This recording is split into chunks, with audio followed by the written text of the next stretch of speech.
বারবার আন্দোলন হলেও দাবি পূরণে রাস্তায় নেমে সাউন্ড গ্রেনেড, টিয়ার গ্যাস খাচ্ছে জগন্নাথের শিক্ষার্থীরা। রাস্তায় বসে স্লোগান ও তাদের কষ্ট তুলে ধরছেন গণমাধ্যমে। ন্যায্য দাবি তোলার পরও তাদের সাথে এ ধরনের আচরণ কি বৈষম্য নয়, এমন দাবি তুলছেন শিক্ষার্থীরা।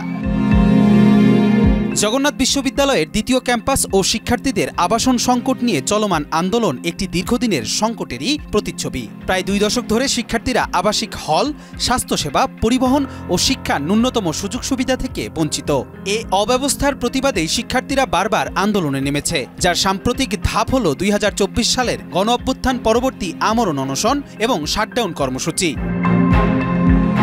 কেরানীগঞ্জে বিশ্ববিদ্যালয়ের দ্বিতীয় ক্যাম্পাসের অবকাঠামোগত উন্নয়নের কাজ সেনাবাহিনীর কাছে হস্তান্তরের দাবি নিয়ে শিক্ষার্থীরা আন্দোলনে নামে। তাদের স্লোগান, সব শালারা বাটপার, আর্মি হবে ঠিকাদার। দেশজুড়ে আলোড়ন তোলে এই স্লোগান। এখন যে কোনো ব্র্যান্ডের পুরাতন এসি বদলে নতুন ওয়ালটন এসিতে উপভোগ করুন 25% ছাড়। দীর্ঘ 8 বছরের বেশি সময় ধরে জমি অধিগ্রহণের জটিলতা এবং অবকাঠামো নির্মাণের ধীরগতি শিক্ষার্থীদের হতাশ করেছে।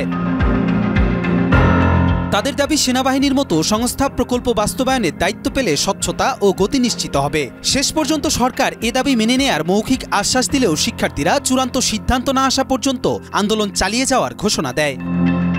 1858 সালে ব্রাহ্ম স্কুল হিসেবে যাত্রা শুরু করা প্রতিষ্ঠানটি 2005 সালে বিশ্ববিদ্যালয়ে রূপান্তরিত হয়। তবে বাস্তবতা হলো অধিকাংশ অবকাঠামো, আবাসন, চিকিৎসা সেবা, ক্যান্টিন ও পরিবহন এখনও কলেজ পর্যায়েরও নিচে।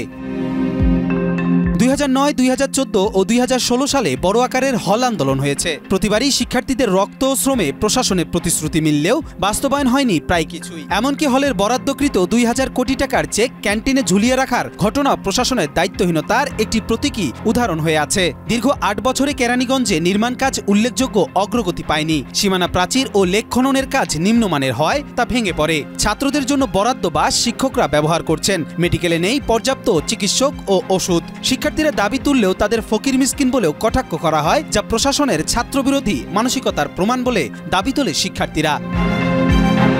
কবির চৌধুরী জয়, মাই টিভি, ঢাকা।